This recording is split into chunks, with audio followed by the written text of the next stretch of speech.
Hello, everyone, and welcome to the Vought. I'm your host, the Homelander memes, and my other host here is Vought Productions. Say hi, VP. Hello.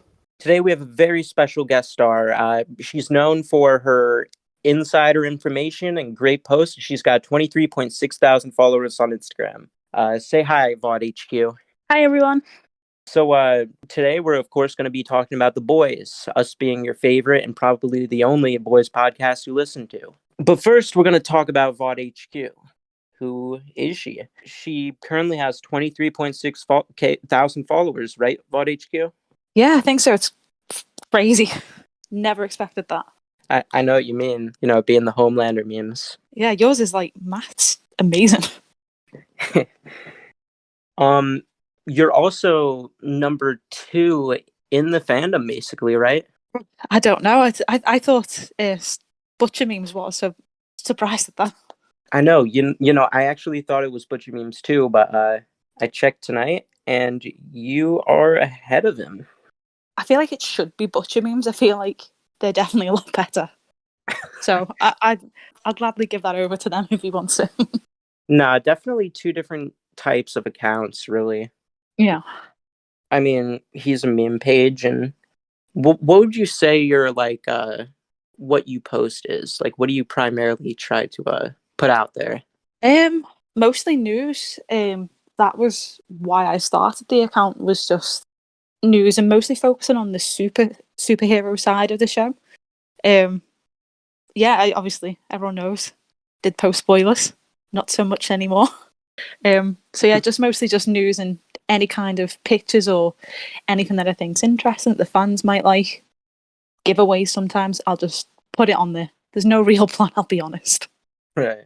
Have you received any backlash for you're good with Amazon though, right? Which is pretty cool. Yeah, Amazon are absolutely wonderful. Really surprising. You assume Amazon, Jeff Bezos, or however you say his name, you kind of assume negative connotations of that, but they have been absolutely wonderful. Really encouraging, really supportive. Yeah, just really nice, and across different departments as well, which really surprising. But yeah, they're all really lovely. Did you talk to Jeff Bezos? No. Oh God, I'm a socialist. He wouldn't talk to me. So Vought HQ, so why would you say then that you basically made your account? Because obviously like you post news and stuff and everything like that, but was there like a different reason as to why like you originally started your account, or did you always plan for it to be just like a news based like page? Yeah, I'll say exactly what I said to Amazon when I first started speaking with them. I absolutely adore the show. Season 1, I think, is just a true masterpiece. Really, really interesting. But one thing that, as a fan, before I even created my account, I was like, there's nothing really out there. The social media for the official channels don't really post, and they don't really seem to engage that much. And I was like, I had all this like news and stuff that I'd collected and that I'd had sent over to me, and I was like, why aren't they posting this? And this would be really cool. How come no one's really sharing this stuff out? So I was like, well, fuck it, I'll just make an Instagram. So I just tried to find a name. It was really hard to find a name. And then it just settled on Vought HQ, and then just kind of went from there. That's a pretty good name too, just because like Vought, like HQ, like headquarters, just being like the ultimate, like, basically like, I guess the centerpiece as far as like news and like everything goes. And you're not just news as well. Like you do some pretty good edits as well, like Photoshop stuff. So overall, I'd say it's like a pretty good page in general, pretty well rounded. Oh. I mean, mostly news based, but also some other stuff too. So that's pretty cool. Thank you. I'm wondering about your the thinking behind when you chose your name, because I think we all choose our names out of there's Huey memes, Butcher memes, even outside of like the meme people though. Yeah. You guys both picked Vought, which is interesting because I picked Homelander. Was there like a reason, or did you think that it would you'd probably, when people search up Vought, they'd see your name? That was kind of the reason behind when I chose mine, because yeah. In terms of the name, I genuinely hadn't thought about it. I knew that I wanted it to be more focused on the soups, because I saw that the official online presence, they were just literally focused on the boys group. And to me, in season 1, I thought the superheroes were kind of like the shining part of the show, and I thought that was where it really shined. So I was like, well, I kind of want to focus more on that and kind of be like the different, like the other side of the coin kind of thing. So I think I came up with about like, I was just typing in names on the create account, and it kept coming up, this one's taken, this one's taken. And then HQ was the first one that wasn't. So I was like, oh, that one it'll be. And that's it. I wish it was like really interesting, but it's not. It's available. See, that was like me, like when I wanted to choose my name, because originally, like when I wanted to make my name like something the boys themed, I originally wanted to put edits in the actual name, because that's basically my account. But the issue is that there were already so many accounts taken that had edits like in the name. Yeah. And then I also I noticed that like the trend in the fandom seemed to be like people would pick a character and like that would be their account name. You got Homelander memes, Huey memes, Butcher memes, Starlight memes, whatever. And ultimately, I wanted to pick a name that was kind of like neutral, and like the boys' edits was taken. So like Vought's like another thing where like I felt if I named my page Starlight Edits or something, even though she's my favorite. If I named my page Starlight Edits and then it's just a bunch of edits of like Billy Butcher, people would just be like, what? What is this account? So I chose Vought, and then Vought Edits was taken. So I tried to think of like a synonym for edits, and then that's when I thought productions, and then that's when it hit me, and I was like, all right, yes, I want this one. And so that's the one I took. So I like that. When I saw yours, I remember thinking, oh, it's like kind of like the Vought MCU thing, but an Instagram page. I thought that was quite clever. Oh yeah, thanks. So Homelander, was yours always going to be Homelander, or was there a different character that you wanted to kind of do, or was it always just Homelander?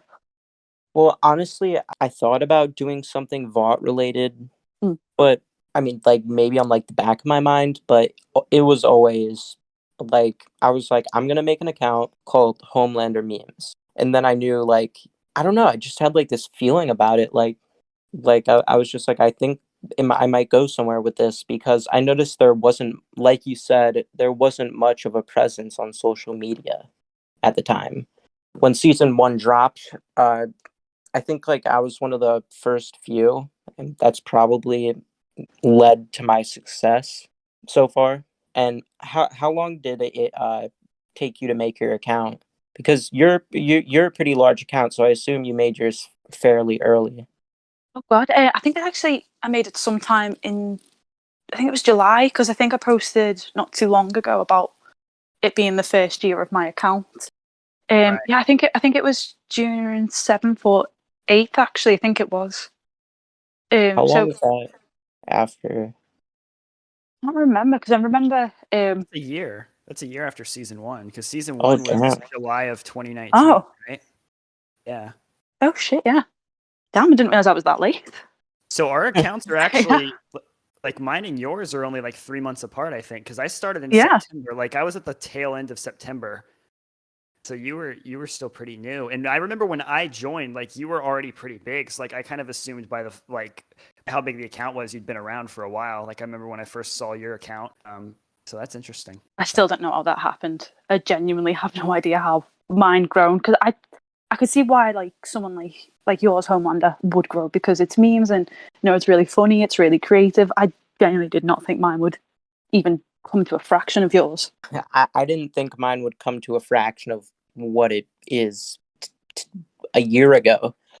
I mean, I remember getting excited once I started getting like 30 likes per post, even 20. I was like, damn. Yeah.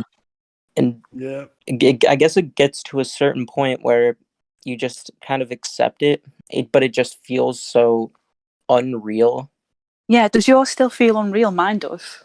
Yeah, definitely. I think once you hit like that 10K, it's kind of like I don't know, from that point onwards, it's kind of like crazy to, I don't know, there's Yeah, I definitely. see so many like especially like meme pages, like these people will post every day and get like 15 likes, maybe 100 if they're lucky. And I don't know, I think we're very fortunate for growing how we did. Or our pages are a little different. Yours might even be more Yeah. impressive because Oh no.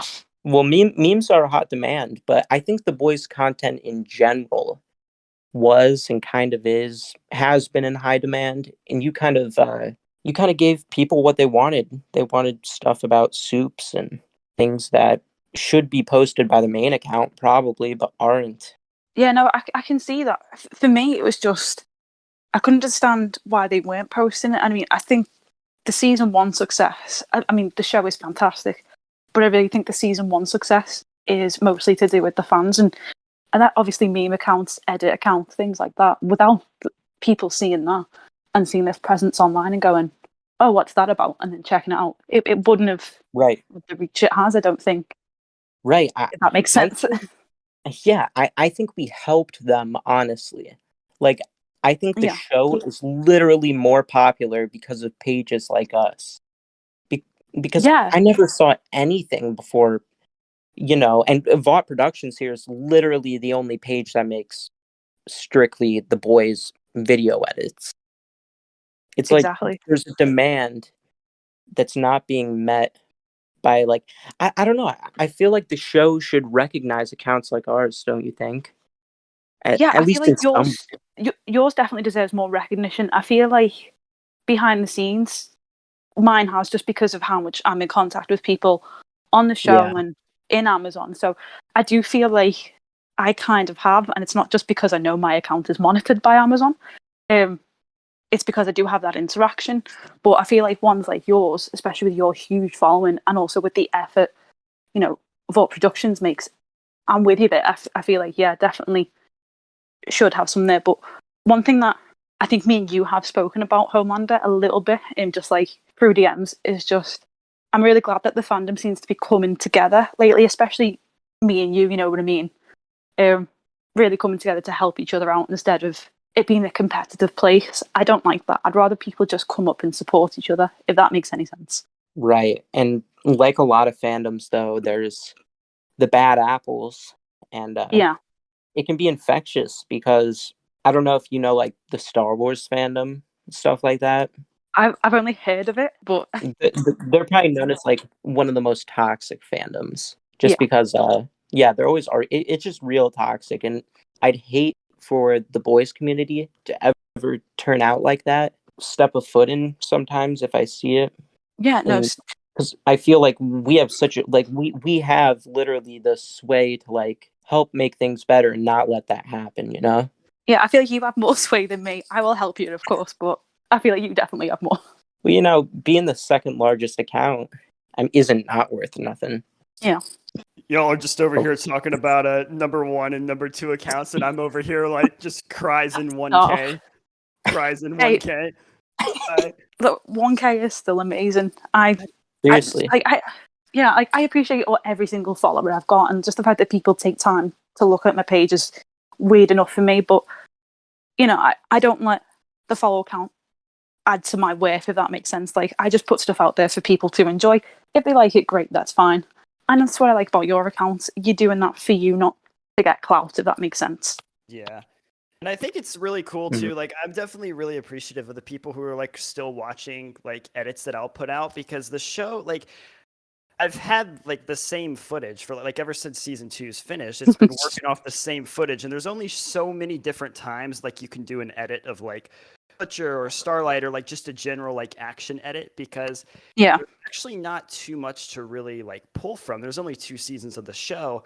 So to try to like come up with like edits that are like each feel like different and stuff, but like the fact that people like still watch them even though it's old footage from like last year, that's like really cool. Like, I love that. So it's awesome. I think it's what you do with it. It's like so creative. Like, you make something that's everyone's seen a million times and you make it something new. And I think that's one of the great things about your edits. Amazon, if you're listening, please hire these people. Thank you. Thanks. Thank you for the Just have plug. to throw that in there. Amazon, I'll make the trailer. Hit me up. DMs are open. Do it fast too. Big people stop asking when season 3 coming. So HQ, you mentioned that, basically like your love for season 1 is what made you like create the account. So I guess you and Homelander both are kind of in that kind of agreement that season 1 is what really sold the show for you. So do you guys both just kind of want to talk about for a second? I guess we'll let HQ go first, but just about like what you love so much about season 1. Yeah, sure. For me, I just want to stress, when I heard there was a show called The Boys, I immediately went, oh, it sounds a bit, why'd you call this show The Boys? It sounds a bit shit. And then I watched the trailer on Amazon and I was like, holy shit, this actually looks really good. And then I binged it. 19 times after, became a little obsessed. But yeah, one thing I really loved is just the fresh take on it, on the superhero genre, which everyone loves. I really liked what Netflix did with the darker kind of MCU before they cancelled it all. But seeing it in such a fresh way with The Boys was so different. It was like What's it? what Netflix did. What was that show you just said? Like the darker MCU stuff. Right.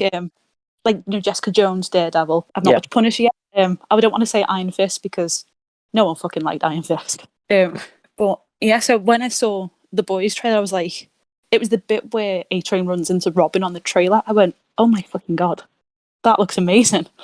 So I watched it and I just thought the comments they made on like obviously celebrity status, on other themes like the Me Too movement, things like that, and how people of power kind of manipulate things around them and how vulnerable and exposed they also are. I thought that was such an interesting take and so clever. And it wasn't spoon-fed into you. It was done quite subtle and clever, but it worked with the plot. And then obviously the shocking things as well. We all remember the Homelander and planes. That was what hooked me. Right. That end of season 1 when he just guns down that plane. Amazing. Guns down. Oh, the with his first eyes, yeah. episode of season 1. Guns down with the laser eyes. Guns down. Works. See, for me, it was like slightly before that scene that hooked me on the show. I think what really got me, like at least initially, I talked about this a little bit last week, but was like the interactions that Butcher has with Huey in like episode 1. Like I love it. And the very end of episode 1, because before The Boys, like I was mainly into comedies and stuff. So I looked for more of like humor and, in shows and everything. And so I loved Butcher because I thought he was hilarious and he was also insane. But just like when Huey's just like reacting to him and he's like, well, here's the thing, Huey, I'm actually not an FBI agent. Huey's just like, what? And I just thought that was hilarious. And then the title card just cuts in and I'm like, oh no. I was like, this show's fantastic. So I did really like that. But for me, I couldn't really get in with with Butcher just because of the accent. I was like, this is awful. But yeah, everything else really got me. For me, it was the bit where Homelander and Maeve are stopping the bank robbers. And you just see the robber in the background behind Homelander just falling and crashing into the car. I was like, oh my god. You don't see that anywhere. And I thought that was really cool. So what's weird about that scene too is, so my attention span is like that of a rock. So I don't know how I edit, but when I was watching The Boys, because I didn't even like watch the trailer. I had no clue what this was. A friend told me about it at work and I was like, okay, so I saw nothing. I literally did not know. I just pressed play. I didn't know what it was. He just said it's superheroes, but it's not. And I'm like, okay, sweet. And I literally in that first sequence where like Homelander and Maeve like save like the kids, like I was literally about to turn it off. I'm like, I don't understand what this is. This is just another superhero show. Like I don't get it. Like what's the point? Like it just looks like another whatever. And then it wasn't. And then it wasn't. Yeah. Oh my gosh. Homelander, what's your to season 1? I loved season 1. I read the whole, I think I mentioned this on another episode of the pod, but I read the entire comic series in one night. Most of it, like the middle parts, I skipped through. I got bored at times, but I finished it, and it was about 3 a.m. in the morning, and I turned on my TV, and on Amazon Prime Video, there's this new show called The Boys, and I'm like, holy shit, is this about the comic series I just watched?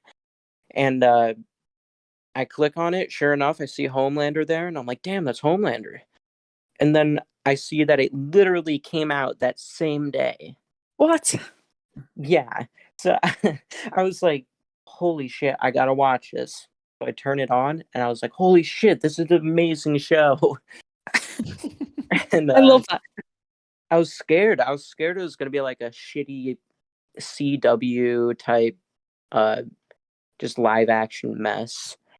But, I thought the same thing. I was worried about that too. But it's just so good. So good. It's interesting what you said about reading the comics it all in like one night. Obviously after the first season, after I binged it, I got all the comics for my birthday and some for Christmas, and oh my god, I devoured them. I'm with you Right. though; they did kind of go a bit boring. Some stuff just seemed a bit like, oh, he's just trying to, be a bit more shocking, and I was just, it bored me. I'll be honest. That part, I was like, okay, but I think in the Right. beginning they were quite good. Right. And towards the end, I think. Yeah, definitely But, towards the end. I didn't see that coming with him. The stuff in the Oval Office. I won't say because spoilers, but yeah, the we're Oval not Office stuff. cool. Yeah. It has a great ending to it, but I definitely found the points with like the boys in them. I thought that was more boring. I Same. don't know. Yeah, I loved the soup stuff. Sometimes a little, well, a lot of times a little A little too much. much, but it's fun. I Yeah. like it. It's like I feel like the show did better at taking the core of those comics and just changing it into something like very complex, Yeah, very I'm with you with very that. right off those ideas. Like I thought they did such a good job just adapting it onto film. Yeah, definitely, without a doubt. Like, I think, especially in the first season, they kind of got rid of the stuff in the comic, which is a bit kind of, I don't want to say extreme, but it was kind of felt like it was doing something for the sake of it rather than actually doing it to be interesting. I feel like the first season really like encapsulated that and kind of reversed it and made things interesting and also extreme. Right. Yeah, and Season that's two, what I really liked. season two, they pumped up the extreme, but they didn't pump up the interesting as much. Yeah, see, that's exactly how I feel, and I'm not gonna lie, I get a lot of shit for that, and I'm like, no, I still love the show. It's just season 1 was, I really do think, a masterpiece. Season 2 was, to me, quite lackluster in parts. Yeah, I mean, for me, because I feel like I'm almost in the minority. I mean, despite you like catching basically a lot of crap for like your opinion on season 2, I think there's like actually quite a like few people who think that season 1 was better. Like a lot of the people that like I'll talk to when I ask them like, hey, which one do you like better? They'll normally tell me like, yeah, both are really good, but season 1 was a little bit better. And I think I see some of the draw to season 1, and that the fact that I feel like season 1 is a little bit more grounded. Like the boys kind of, Yeah. it feels more tactical. Like I know episode 2 in general, like watching that, like I was on the edge of my seat because they have translucent, like he's literally trapped and Homelander's flying Yeah. by and you're like, something's about to happen. Like this is not going to be good. But season two comes out and it's still like really good. And it's like I said, it's actually my favorite season out of the 2. But season 2 comes out and it's like they're not scared anymore. They're like, oh, we're going to take a boat. We're going to ram it into the deep. We're going to go in. We're going to kill everybody and blow them up with RPGs and stuff. And it's like, well, what is happening? Like, I don't know, like what it's, it's just, a lot of craziness going on there. Do you remember when they were fighting Stormfront and Frenchie yelled, "Quick, the RPG! It's in the car. It's the only way to stop her." I was like, holy shit! Why would you yell that? I was like, just go do it. Don't yell it. Just go do it. Yeah. To me, that whole Frenchie scene was literally the golden rule of TV: show, don't tell. Frenchie literally just screams it out instead of going to do it. I was like, what are you doing, Frenchie? You could have done something. Right. Exactly. I do love Frenchie though. In both seasons, he's brilliant. Yeah, he's definitely pretty brilliant. I think out of the boys, he's probably my least favorite, but that doesn't mean he's bad. That just means that like all of the boys' like characters are so likable, and just naturally one of them has to be your least favorite. But out of the ones for the boys, I think he's my least favorite. He's my second favorite. Really? I'd say. Who's your first? Both of you. Who's your first favorite from the boys? So if soups aren't involved, I would say probably Butcher and then Huey's second, but MM's like a very close second. But Huey, I think, gets second just because I personally I don't know. I just like Huey's character. I feel like I relate to him a little bit in some ways. So I kind of find more of a connection with Huey. And I think that's why he gets the number 2 for me. I like that. What about you, Homelander? I've got to say Butcher is definitely my favorite. And then it's probably Frenchie, number 2, yeah. Butcher's definitely and then Kimiko's definitely 3. Yeah. She doesn't get enough recognition. She doesn't. I love her. And Karen's amazing. Like the amount she puts into that role. And not a word. She deserved an Emmy. You know that scene in season 2 where she hugs Annie? Like, and they literally just met for the first time. Like, that scene was powerful. It's just the acting and the no words needed. Yeah, I'm with you there. She's so good. Like I remember seeing the scene, like a behind the scenes video of like when she's all menacing and she like breaks the neck off of like that one Russian dude, and then the camera cuts and she immediately bursts out into like a smile and like starts laughing and just looks like a little kid. And it's like this is not the same person. Yeah. Like this is not the same. Like, like it's crazy. I like. I'm not much of a DC fan, so I don't really watch the DC movies. But so I hadn't seen her in anything. I think The Boys was like the first thing that I'd seen her in. And I was like, holy shit, she's amazing. I was like, why is she not in more? And then I was like, oh, she is. You just live under a rock. Right. I didn't realize she was in Suicide Squad till after I watched it. Oh yeah, I saw her name on the cast list. Is that the original one? Yeah. Yeah. She played Is it Katana? Katana. Is that Mortal Kombat? In the original Suicide Squad, there's a character called Katana. And the only reason why I remember that is I never watched the movie, but I watched a review where a guy said that Katana was a pointless character. Oh, yeah, it was Katana then. I'm trying to think who my favourite is for the boys group. It would be Butcher, but I'm not going to lie, that I've said it before, that accent, it makes me knock him down a peg or two. Is it because you're jealous? Like, are you going for lessons? Yeah, I need to get my dialect coast. I genuinely thought he was Australian. Everybody says that. Everybody says that from the UK. But when they were like, oh, British accents, and I thought, they're doing a thing because Americans probably don't realise different accents. And I was like, okay. No, not that the two don't just, nothing like that. I don't want to piss any Americans off. No, it was just, and then they said something about him being from London, and I was like, what? And so for that, I've got to knock him down a bit. But I'd say my first favourite, probably Mother's Milk. I just feel like he's so underrated. As your first? Yeah, as my first. Wow. I know. I really like him, and I love what Laz does with him. I think there's just such a vulnerability, and I think he's the one that grounds Butcher down. To me, I don't see it as Huey. I see it as Mother's Milk kind of doing that. They've got history. Yeah, and I feel like he's such an integral part. Like even in season 2, the inside the whale scene when he kind of steps up as kind of like the de facto lead, just to kind of reassure Huey and be like, yeah, it's okay, we can sit in here. We have got a team of super able people who can kill us just by looking at us, but it's fine. We can chill in here for a bit. I really liked him. Then he's telling Butcher like, you're taking this too far. Huey's not going to be able to handle it. Yeah.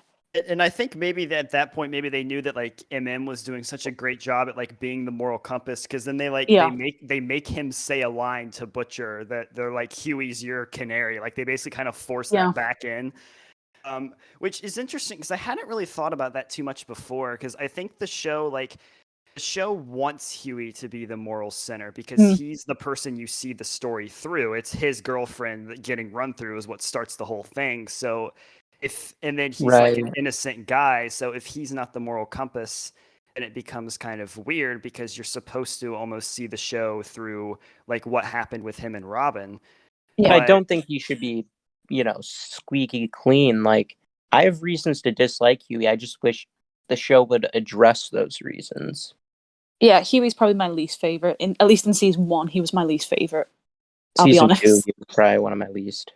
Season 2, I don't know. I felt he was a bit too whiny. So I was like, I'll be honest. It's not that I disliked him. I just didn't care for him in both seasons. I was like, I don't really care. I mean, I was so mad at him, like in season 2. Like I was kind of frustrated with the way like the writing went, like in the first part of season 2, because he's like, so in the end of season 1, like his arc with Annie, like you would have thought that he would have figured out by now that like he can kind of tell her everything and be honest with her. Yeah. And then at the end of season 2, like episode 1, like I remember being so mad because she calls him and she's like, hey, we're gonna like do this thing, we're gonna go after Vought, and he's like, and she's like, what's wrong? And he's like, nothing, like I promise. And she's like, Huey, don't lie to me. And he's like, I'm not lying. And I'm like, gosh dang it, are we really doing this again? And yeah. And it wasn't really until like episode 4 that like he finally figured it out. And I'm like, dude, like, come on. Like, I thought you should have figured that out by the end of season 1. Like, if there's a phone call with him in season 3 where he like lies to Annie again, it's like, I'm not lying to you. I'm just gonna throw my phone out the window. I think I'm just gonna right there. I also thought I thought Starlight was whiny too in season 2. And the end of Yeah, season 1. Yeah, I'll be honest, season 1, again, I didn't really care for. Season 2, a bit more of the same, but I felt like she kind of started to come into her own, so I was like, okay, I can see myself liking you at some point, but not yet, if you get me.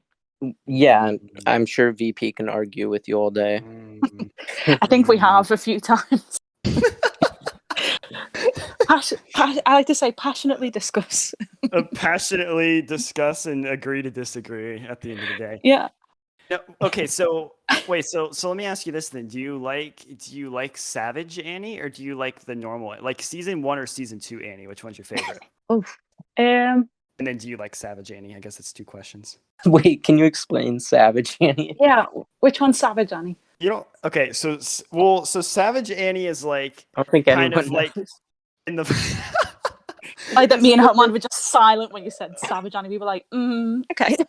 No, okay. Hang on. So in like the first half of like season 2, like she's a little bit like savage because she basically blackmails like Gecko. Like that would not be like her character at all in season 1. Like she basically sets him up and like she does that blackmail work for Huey. And then her, like, when I think of Savage Annie, the line that I think that comes to mind is when A-Train basically in episode 3, he like threatens to like tell Homelander about Compound V, and then she kind of like all of a sudden she does this thing like she turns around and she like gives him this look, which I'm obsessed with that look, by the way, but we'll just move on. She like kind of like glares at him, and then she's like, "You're not gonna do anything," and he turns around like kind of confused, and he's like, "Why?" And she's like, "You're not gonna do shit because you killed your girlfriend." And I was like, whoo. Because that's not like her character at all in season 1. Like her character would not have done that.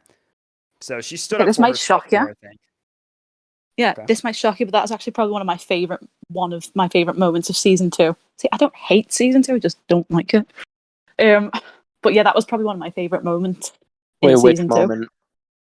The Annie and A-Train scene where he's basically saying like, "I know you got V. I'm going to tell Homelander you're done." Yeah, so I really liked that scene. I thought it was such a good dynamic, and I was like, "This is great. This is what I kind of wanted more of."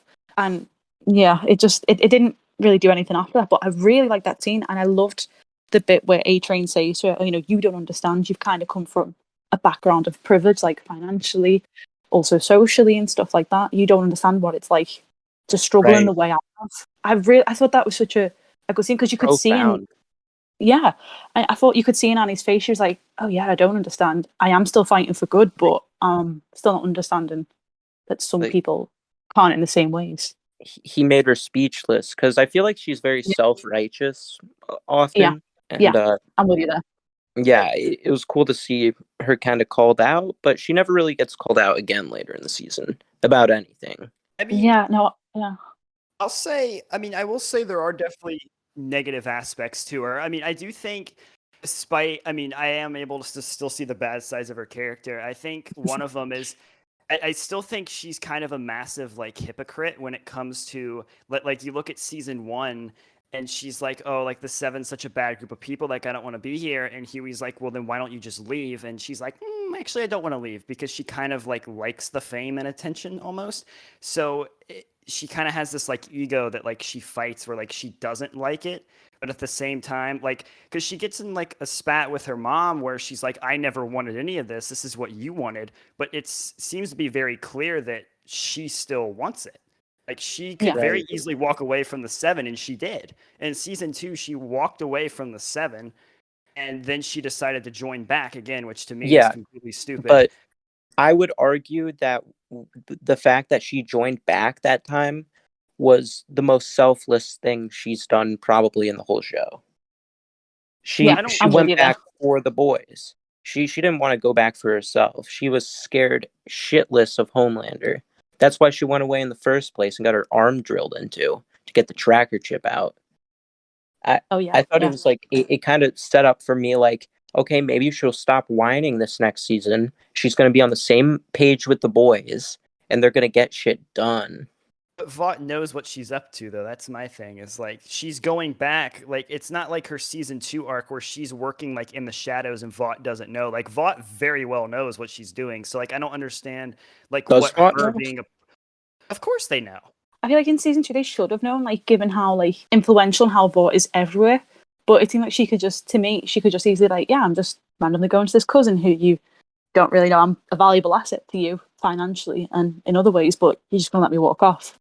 Also, with some fugitives that apparently no one looks out for, that had me a bit like, a bit sketch. Yeah, but I mean, she's kind of safe because yeah, she can't get hurt by Homelander, and True. apparently Billy Butcher has blackmail. So even if they do know that she's like associated with them, yeah. she has friends that. What was Billy Butcher's blackmail again? He had a picture of Ryan because apparently Ryan looks exactly like Homelander, so he was going to use that to It could be any kid. It could be any kid. That was my thing. I was like, Stan, call his buff. Stan should just like told Noir, just do it. Imagine this is your how fucking season 2 blackmail. carried on. That would actually be fucking amazing, wouldn't it? Dude, it would be the first consequential dumb action that the boys have had. Yeah. This season. I'd have loved to have seen that actually. That would have been pretty great. Just like a random death like that. You just don't expect it. He just snaps Butcher and just instantly just done. Nah, I don't think I'd like the show as much though if they got rid of Butcher. Yeah. That's true. Yeah, because then you wouldn't have anyone to square off against Homelander. So right. Like, what's Huey gonna lead? Mother's Milk's a good leader, but even he said like we need Butcher. Yeah, I feel like Butcher's so self-destructive. He's a born leader, though. Yeah, definitely.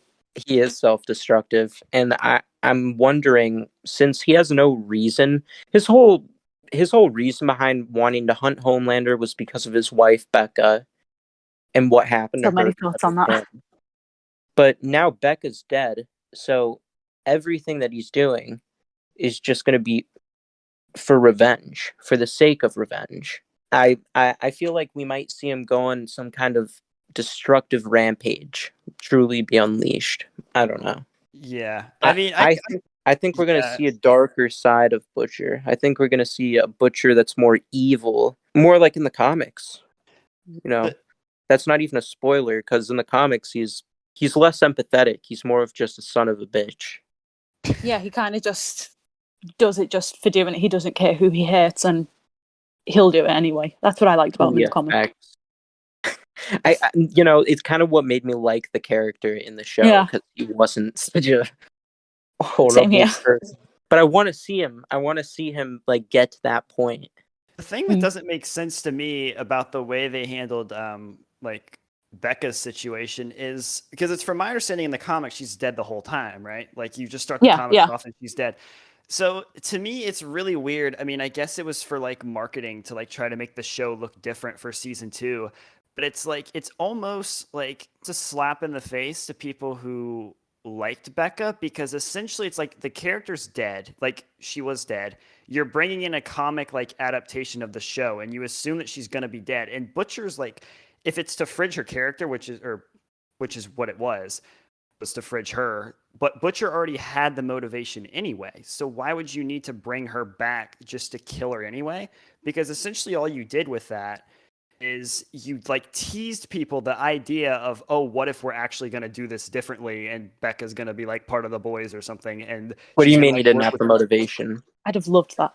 Meaning that like in season 1, like, so Butcher's arc, the reason why, like you said, he's going against Vought is because of what happened with his wife. You presume that his wife is dead, Becca. You presume that she's dead. That's what you think throughout all of season 1. And he's already motivated by that. Like he's already on a rampage because of it. So there's no reason, in my opinion, to bring her back and deviate from the comics. Bring her back to literally have her for one season, only one, where you tease that she's here and you tease that idea of like maybe her and Butcher might actually have a relationship and like do something there just to kill her anyway at the end of the season. Like it's such short-lived. And I think like when the plot of the boys is like seen from like a top down, like when the whole season's done, like the whole show, I think people might look at that and say, why? Like, what was the point in that? Maybe they didn't know. I'm thinking maybe they didn't know what to do with her character.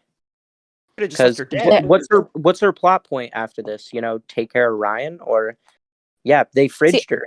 They ended her character for the purpose of motivating Butcher, and he was already motivated, like before. He thought she was dead. Yeah. Thank you both for saying that because when I say that, and you know I have a lot, I get so much shit for saying it. Everyone's like, "Oh, I, you don't even know I what you're talking remember. about," and I'm like, guys, I literally have a degree in film and media. I do know what the fuck I'm talking about. This is literally what I've dedicated my life to studying. So with Becca, I'm completely with you on there, as you know. So I think this is where I think season 1 and 2 massively differentiate, because I think season 1, like what we talked about, they took the comic and they kind of made it better. They made it a great adaptation.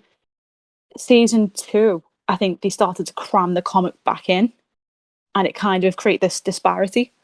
So, Which points do you think you saw that in like the most? I'm just trying to think. Just this season 2, got a lot going on in my brain. I think specifically, I think definitely with Becca. I think Yeah, I think Becca's probably the best example of that.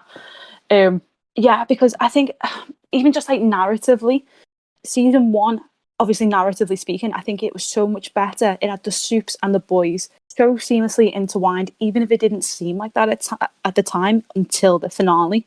Like everything linked in some way to each other, in some way, and then it all came to a head. It seemed a lot more flowing as well, with like clear themes. Things right. even with Homelander on like his quest to find out what actually happened with Becca. I really loved that mystery that they added into that, because I was like, I wonder if she's actually dead. And I feel like for Right. Homelander, for him, in season 1, he was all about his identity. You know, he's a god superior to everyone. But at the same time, he's controlled by this company. He's not allowed to be powerful. He's not allowed to kind of even know fully who he is. And I think And Becca was kind of the... that wasn't really in the comics, was it? Like I feel like the No? show faces almost like an identity crisis because Yeah. sorry, I don't want to cut you off at all. No, go ahead. I feel like it faces like because they want to bring stuff from the comics in, but in season 2, it seems like they just branched off their own ideas, but also tried to Yeah. cram those comic things in. I Like think with season 2, I don't think any of the characters really had a clear goal. Like season 1 right, Homelander, we knew exactly what his goals were. He wanted control, he wanted power, but I also think that he wanted some kind of family, not like in a he wanted American affection. picturesque way. Yeah, well, he Yeah, just wanted, I think, just something he could control himself. And I think he kind of had that with the Seven. Do you know that bit where he's like sitting them all down in the conference room, like, you've all been shit, except you know right. what? Season 2 didn't I feel like that though. Yeah, to me, I read that as like, I'm not angry, I'm disappointed. Like, you know what the parents do. And I feel like, especially with Becca and Ryan, you know, he finds out, like, not only did Madeline, his mother/lover figure, keep Becca and this pregnancy away from him, that was also like a way to control him and control something away from him. But she also lied and said, "Oh yeah, by the way, they died." And I think that was such a catalyst for him to change. And he was so obsessed with finding Becca and also finding Ryan, to the point where he like destroyed Vogelbaum's life, killed Madeline. They're like huge things for him. And I just feel like in season 2 they forgot how huge that was. I always bring it back to the very last lines of season 1 in Homelander's with the original Ryan, and he goes like, you know, we're a family. But then in season 2, he just, for most of the season, he forgets about Ryan.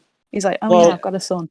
I, I feel like it was a plot point that Homelander was trying to connect to his kid, but he was Yeah. just horrible at it. But I feel like the emotional connection, it felt like him just trying to control things, which he Yeah. was. But we do end up seeing some example of emotional connection in the season finale for season 2. You know that Yeah. scene where like they're in front of the TV, and I think we talked about this a bit over DMs, and Yeah. Yeah.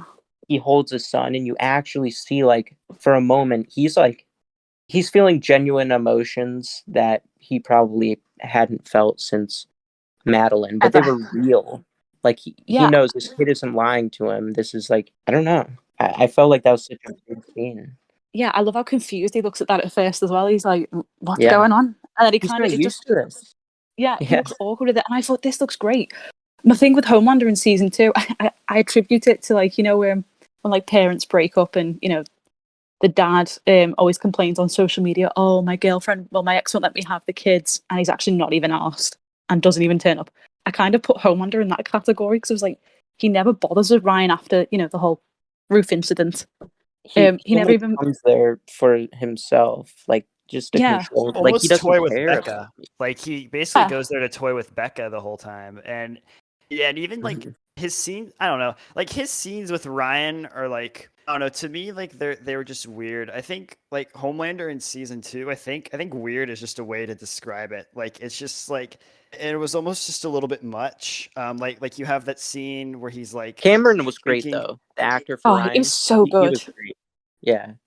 Yeah, he was very good. I feel like What you I were don't know if saying? you feel the same, but do you feel like Homelander season 1 and Homelander season 2 are like two completely different characters? Because that's kind of what I felt. There were moments where I thought in season 2 that, okay, this feels like Homelander again. Like the scene where he's talking with Becca outside. Some scenes with Billy. I love it when he goes, William. That Oh makes me my laugh every time. gosh, that scene is Oh, so Yeah. funny. that is Scene so is good. so funny. Right. That is There's so more. good. Right. I agree with you. Like I don't think it's like I wouldn't say that they're completely different characters, but I feel like there was like a whole evolution of his character that we didn't get Yeah. to see him Yeah. go into. Like, Yeah, why would he definitely. save Madeline Stillwell's baby? Why would he do that? We don't see any of that type of shit. I'm going to Like, plead the fifth and be quiet. Yeah, I mean, yeah, his character's definitely weird. I know like my like one of my friends, like he really loves Homelander, and I actually wait, haven't talked to him. do you guys even have the Fifth Amendment in Liverpool? No, no, no, we don't. Exposed. We Exposed. don't. I don't think we have Oh, amendments. No, we don't even have amendments. We just, yeah. You don't get rights, you're just there. We're under a Tory government. We don't get rights at all now. You don't get rights, you're just there. You guys get Okay. tea No, though. definitely. So you get so tea. you were That's fine. saying, productions? Sorry.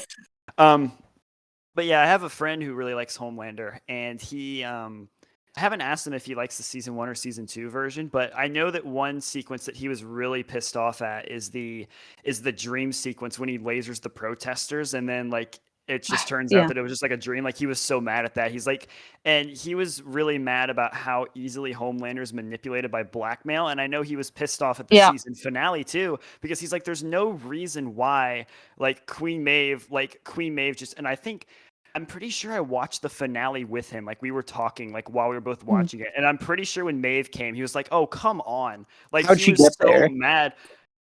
She was so mad that like she just shows up with a phone and blackmails him, and then like everyone's just able to walk off. He's like, that should not happen. Like there's no reason at this point that this should still be going on. Yeah. No, I'm with you. Right. I kind of focus on some random stuff. So one thing I thought about the Maeve blackmail was that one phone really survived a plane crash into the sea and also survived being deep submerged underwater for that long, and she could still use it. Even if it was just a memory card and she did stuff, but come on.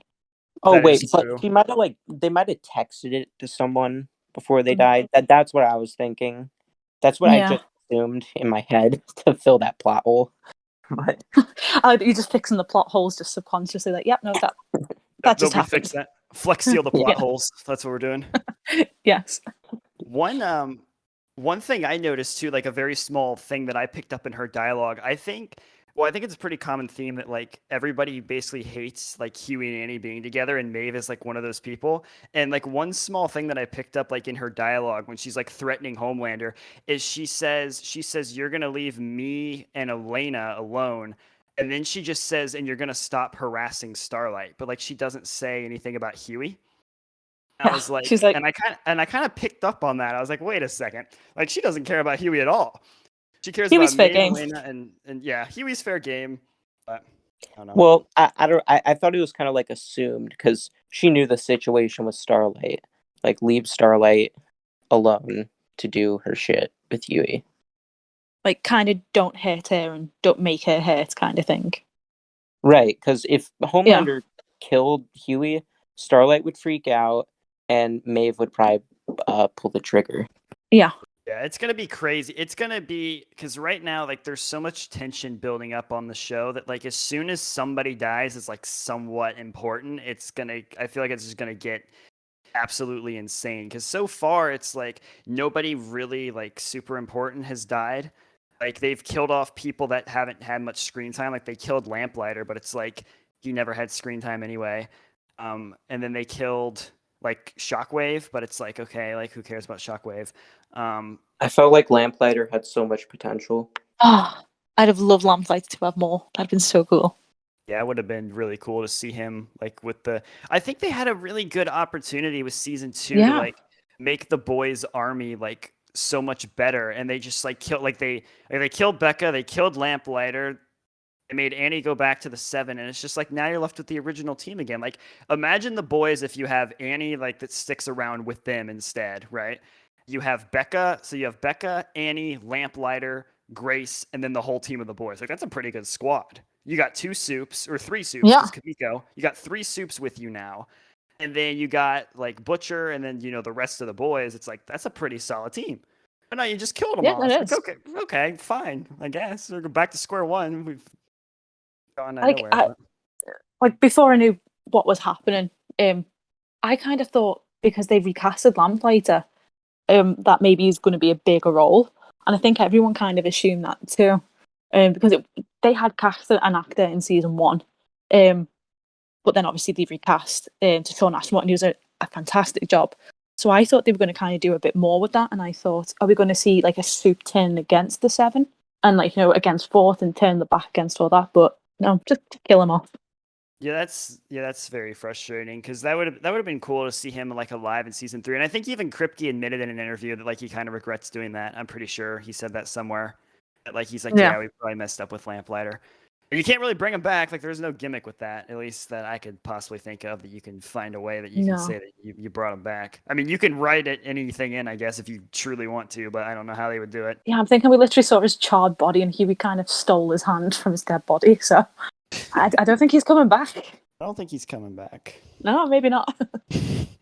That's not a spoiler, by the way. I just want to stress that's really not a spoiler. You are listening. I'm not spoiling anything there. That's just me joking. Lamplighter's not coming back. As far as I know, I don't know. Maybe he is. Who knows? What we do is we just do fake spoilers. Like you just start saying random stuff that isn't spoilers. Imagine like, just trolling everyone. Yeah. That actually reminds me. On one of my Instagram, sometimes I'll do the Q&A things. Someone had sent me like a question, how do you get your spoilers? And I was like, oh, follow this link. And I put up to like a Rickroll. I remember that. I got so much shit for that. Oh my God. I got like so much hate. And I was like, guys, calm down. It was a joke. Gosh. I'm sorry. I tried to be funny. Like on that topic, I feel like they should have grown the boys. Yeah. Team in season 2. Like I feel like a lot of potential wasted for shock value. Yeah.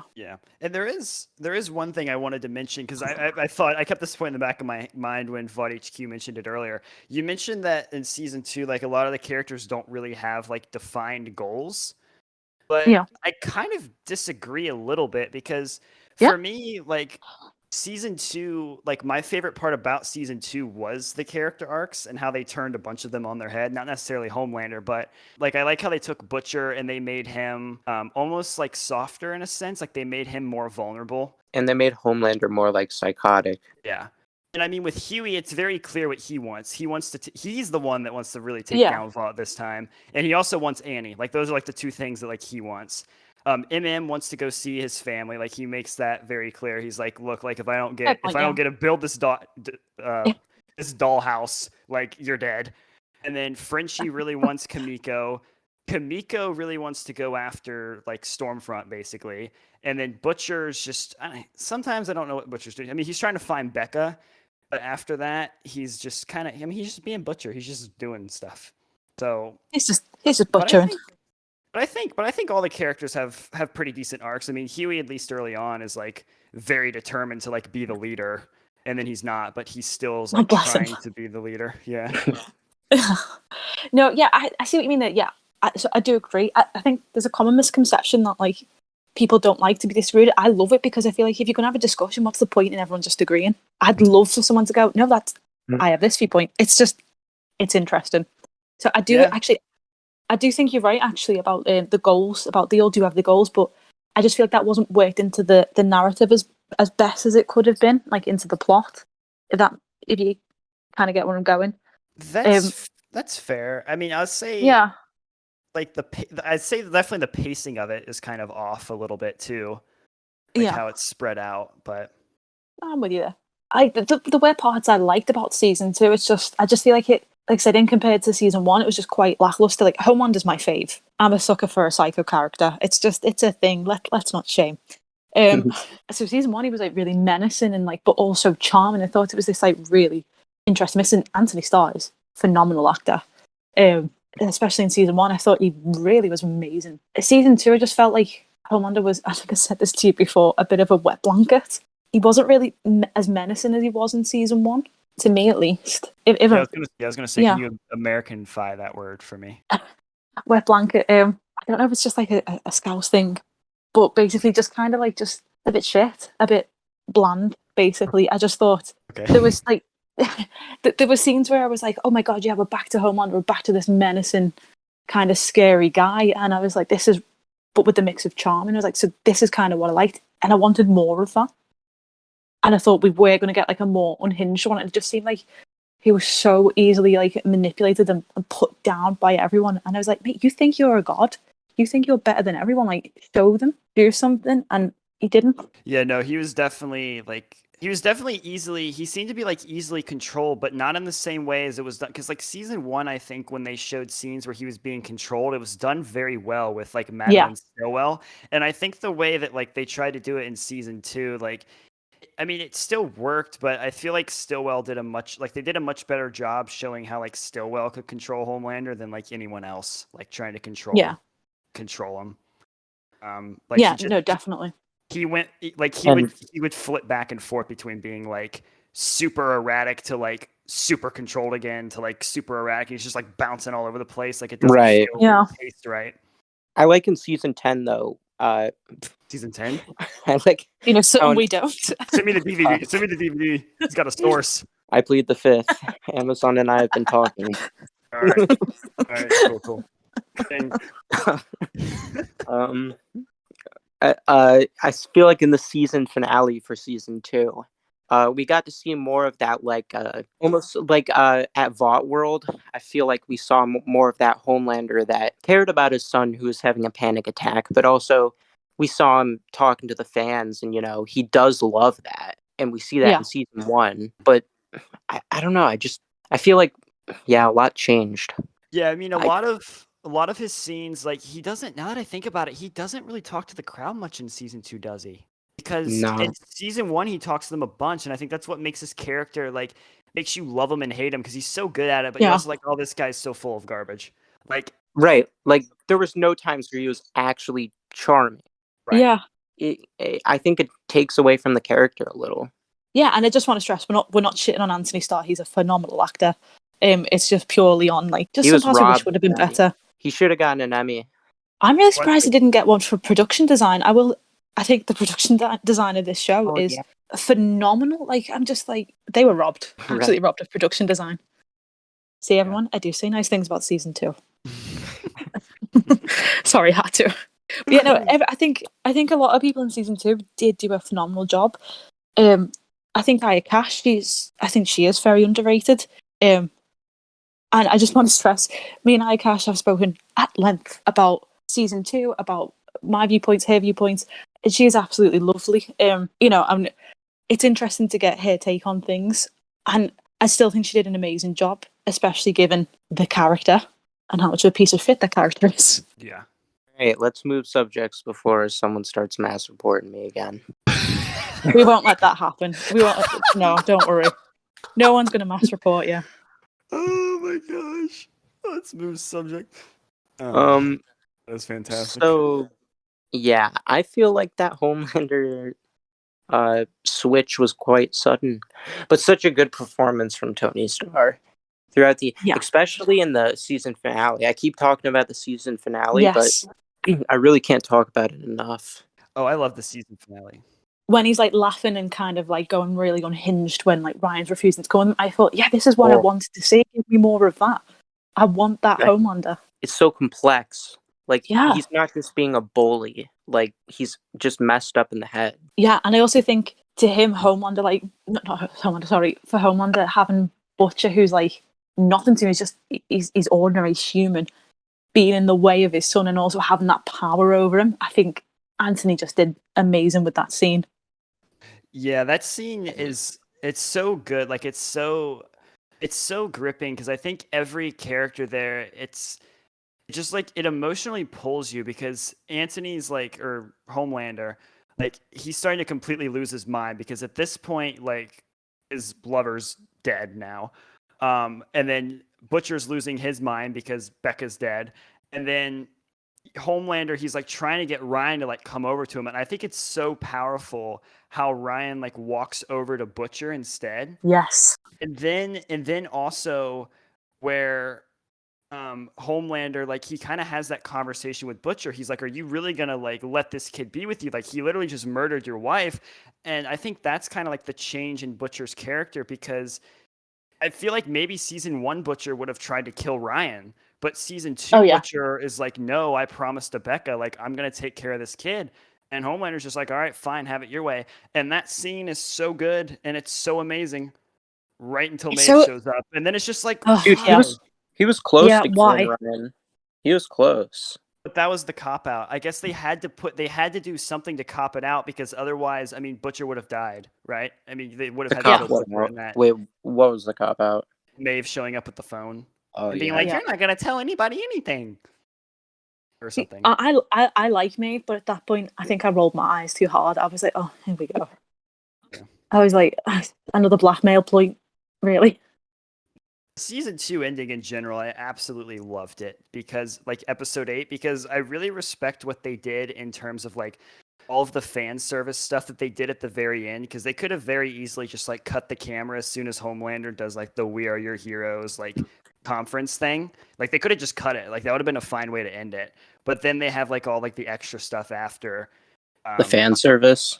Yeah, like all of that stuff that I really love. So I actually, this is gonna surprise a few people, but for the most part, I enjoyed the season 2 finale, which I know a lot of people probably don't bloody expect, but I did up until the stuff with, I think, in the bit, you know, where the car flips over and stuff. I was like, oh, okay, that's where it kind of lost me. But everything up until then, I was really, really engaged with. I kind of expected it to be Homelander to be flying down. I would have preferred that rather than Stormfront to have that confrontation with Becca, because I feel like she was robbed of that. You know, this guy tortured her, hurt her and all this, and I kind of would have wished we'd have had something, even if it meant she'd have still died in the end, which I'm still upset about. But I feel like that would have just been a lot better for the scenes, and I think Chantel's an incredible actor, Anthony's an incredible actor. Together, they're both amazing. I'd have loved to have seen that. That's true. You don't really get a final like major interaction between Becca and Homelander, and I kind of do agree with you that would have been better because like Stormfront shows up and like from like just like a plot standpoint, it's kind of almost like why, but I think they just made her show up instead because they had to kill her there. I think it's also powerful, and I'm very curious if this comes up later in the later down the line in the show, probably not season 3, but maybe more towards the end of the show. Is Stormfront, she says a line to Homelander about like, you know, I don't break easy, and then Ryan absolutely disintegrates her. And I think that's a testament to how powerful Ryan is. And I would be really shocked if that never comes up again, because my like prediction for like the end of the show is I think he's going to be the one that like takes out Homelander, like in the very end. Probably not season 3, but just like way down the line. I think he might be the one that does it. Yeah, no, I'd like that. No, I'd like that. I think it deviate from the obviously what we know the comic ending is. I think I prefer that because I'll be honest, the stuff in the comic, I'm going to be really vague because in case of spoilers, for not show spoilers but comic spoilers, the whole thing with Homelander and a certain other character we shall not name for spoiler reasons. I kind of felt like that was a bit of a cop out. That whole secret plot. I would have preferred something a bit more. It might have just been because the comic was ending, but I just would have liked a bit more. And I feel like Ryan will really fill that, and he'll expand that a lot more. And I think that's so much more interesting. He'll expand the just the story as a whole, you mean? Yeah, and that whole plot point of the character with Homelander in the Oval Office. Almost like an Invincible dynamic. Yeah. Have you seen that show? I fucking love Invincible. It's so good. Yeah, I actually have another meme page for that show too. But follow it. Oh yeah, awesome. The @ is omni.man.memes, omniman memes on Instagram. Everybody go follow it. Please, go follow it now. Shameless self-plug. Follow me while you're at it. And Vought HQ. Follow all of us. You gotta follow all 4 accounts. But the comparison I'm making, you know, they could train Homelander's son to be the ultimate weapon to kill Homelander. Yeah, that would be so cool. Right, because, yeah, we have a good-hearted hero and a bad one, and they're related. Jeez, that would be, like, invincible. Yeah, because that's what Kripke said he was doing with season 2, wasn't it? He said he wanted to create like either Ryan's going to be like the next Jesus Christ or the next devil. That's what he said he was doing in season Right. 2. And I don't know about you, but for me, I just felt like that wasn't shown at all. I thought, yeah, we had like a few scenes with Homelander and Ryan, but nothing really to put that struggle on Ryan or on Homelander and Becca to kind of guide him in their particular ways. Right. Would have I been mean, cool. it's there, but it's like it's never addressed, and because we all Yeah, know, like, if Homelander took the kid, he'd probably. We even saw in those few scenes with Homelander and Stormfront, like yeah, they were trying to indoctrinate him. Well, Stormfront was with the yeah. That that whole situation, thing, Homelander was the better parent. Shock. right? Yeah. Which is shock. Yeah. See, for me, I kind of assumed with Ryan, they fell into the trap which a lot of TV shows do. The kind of, it's just a trope that I've seen with many TV shows, which is like oh crap, we've got this secret child and that we've put in the show, or that shouldn't have been here. So, with really great plot twist, but what do we do after that? And they kind of fall short. Examples off the top of my head. I'm not sure if any of you watched the Buffy spin-off Angel. Any of you watched that? I don't Well, think so. good show. Watch Buffy and Angel. Very good show. Basically, Angel's a vampire with a soul. It's his whole thing. But he ends up having a baby, which is obviously unheard of. And instead of actually exploring that, they literally send the baby off into a hell dimension, and he comes back an episode later, aged up 18 years, just because they didn't know what to do with him. And same with, like, it happens in so many TV shows. Don't judge me, but the CW as well. I don't really watch the CW, but they did that with the originals, I'm told. They even did it a little bit in Banshee. Lucas Hood had a secret kid, and apparently he was staying in Banshee to be with her, and I don't think he did. But it's just something TV shows do quite a lot of. We've got this kid, shock, surprise, they're here, and then, oh crap, what do we do with them? So they just send them away in some way or form. I'd be disappointed. I know you can't talk about it, but I personally would be disappointed if Ryan ended up staying in like witness protection program the entire season 3 and was never really, maybe just mentioned a few times. That would disappoint me. But I wouldn't be surprised, but disappointed. I'll talk so Vought HQ doesn't have to address that one. I'm just staying quiet. I'm just like, Yeah, from like a standpoint, yeah, that'd be kind of lame. I mean, unless they're like slowly building him up for like the long term where like he comes out like at the very end or something. But yeah, that'd be kind of lame to just like shove his character away, I guess. But I don't know. Right. We'll see what happens. But it's going to be quiet. it's crazy though. I'm hyped for like a season 3 like trailer though. Like whenever that comes out, like that's gonna be so fun. Because I love trailers anyway. And obviously, No, like, I'm saying. get to then make the. I always love how they cut them too. Like just like the small things they do, like always fascinate me. Like I love. I'm assuming. Did you watch both the season? Did you guys watch both the season 2 trailers that came out, or all 3 technically? Because there were 3.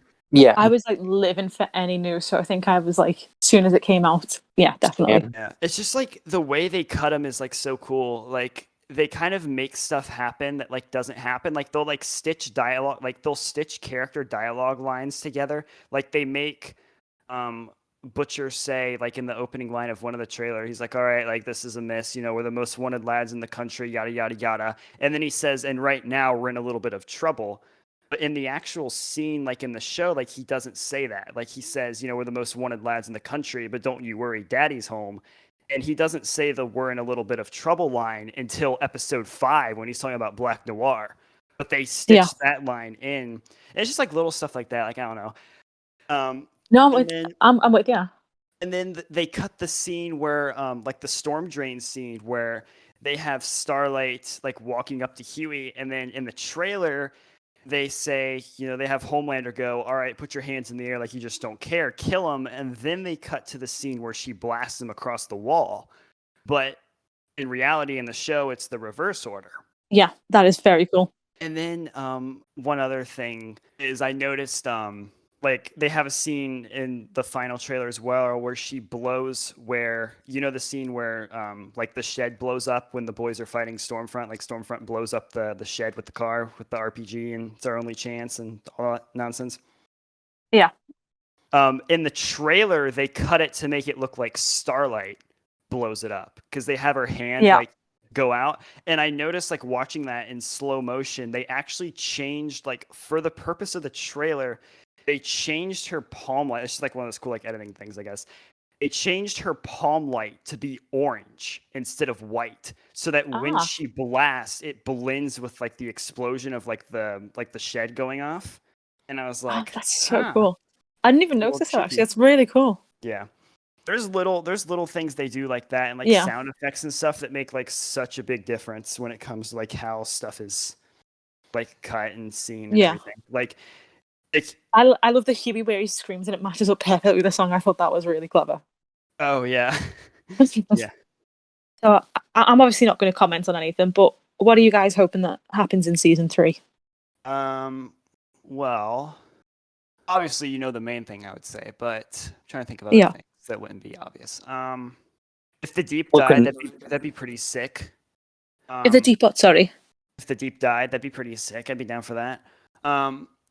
Maybe if I'd like to see I think because overall, like I want to see. Okay, I want to have a scene where Starlight fights Victoria Newman, because I think that's set Ooh. up like perfectly as far as the plot line goes. Because I know, and apparently from reading Kripke's interviews, he's like full of crap because what he said about season 2 was basically completely wrong. So there's that. But he did apparently say in an IGN interview that Victoria Newman's one weakness is that her one caveat is that she has to look at somebody before she blows them up. Like that's why in the courtroom she's like looking at each individual person and then their head explodes.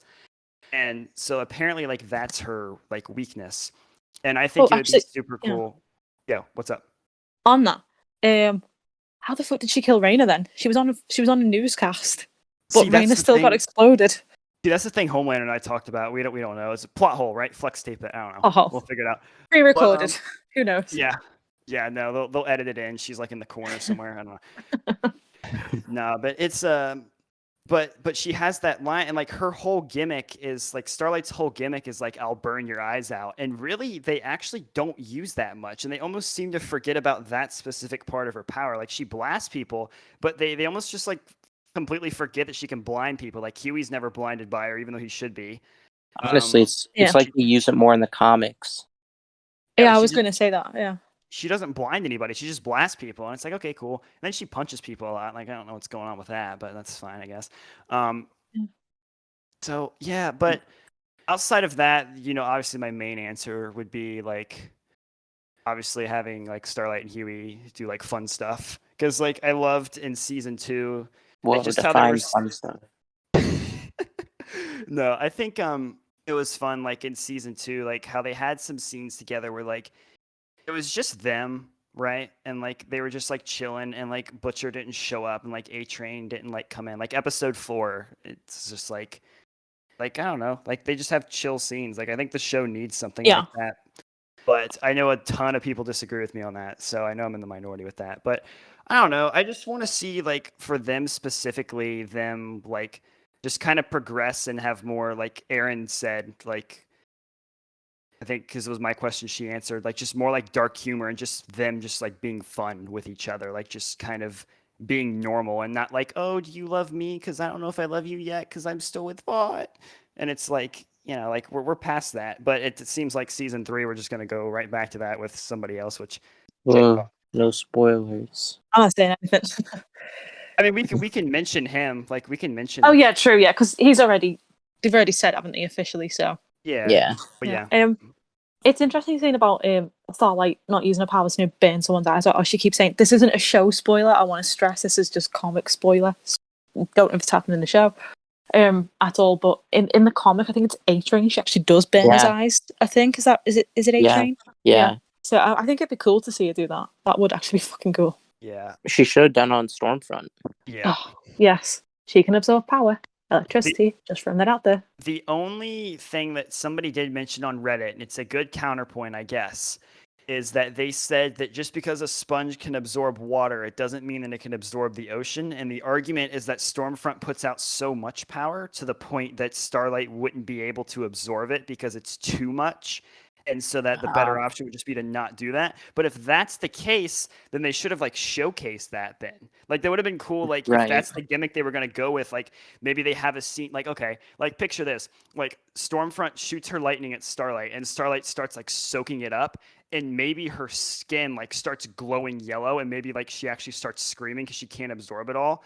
And then that's when Maeve comes in and like punches Stormfront and like basically makes her stop. And then, so like they kind of like address that point of like, hey, she tried. Yeah. It didn't work. Like, I think that would have been cool, but I don't know. Yeah, I like that. Good idea. And also, how did Maeve get to the woods? Teleport. She has temporary teleportation powers. It's not a spoiler, it's just me bullshitting. Not a spoiler. Not official Amazon spoiler. Honestly, you should start doing that as a troll on your page. Is just post random stupid stuff that obviously, and just put this is not a spoiler. This is not owned by the cast. Just put yes, Queen Maeve has teleportation powers. Not a spoiler. No, honestly, people will kick off at me for that. I get so much shit, even if I do post something funny or like sarcastic. I get like, see, you don't know anything. I'm like, I don't care. Like, just have fun. See, you know what I think it is though. You know what I really think it is like, when you see something written out versus like talking to somebody, the way that you can like interpret it is extremely different. So I think maybe it's like when people see like stuff that like you type or like stuff that I type or stuff that like anybody types and they kind of read it. It's like if you're having a conversation with somebody, like let's say you're like talking to somebody and they're like, oh, you know, I'm really sorry or whatever. And you just type back, you're like, okay, sure. Like that seems like really sarcastic. Like being an a-hole. Like, yeah, like you're not sorry. But in talking, you could be like, okay, sure. Like, yeah, like no problem. Like it's fine. Yeah, that's fine. Yeah.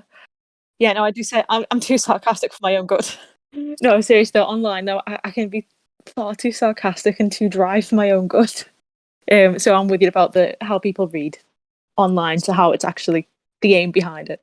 So I'm curious because like there's like that thing where it's like you build up this image of somebody in your head or based off like how they sound before you listen to the podcast. How did you picture like Homelander and I in terms of like how we sounded? Like it just, I guess, looks in general too.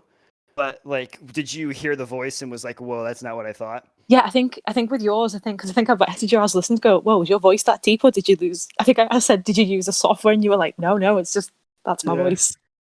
And I was just like, whoa, I just didn't expect that. Yeah, I thought he was 12. Yeah, well, Homelander, I didn't expect you to sound so chilled out. I was like, this is throwing me. I didn't expect this. Really? Yeah. What were you thinking? I don't know. I felt maybe like I would have switched it. Like I would have had, just you two kind of switch and roll. That's kind of generally what I would have thought. Yeah. So Like very surprised. I think, so I was going to say, because I think with yours, like, don't take this the wrong way, but with your voice, like, yours sounds like very, like, it's like very, like, innocent and almost like really, like, soft. And I feel like it doesn't match the, like, Yeah.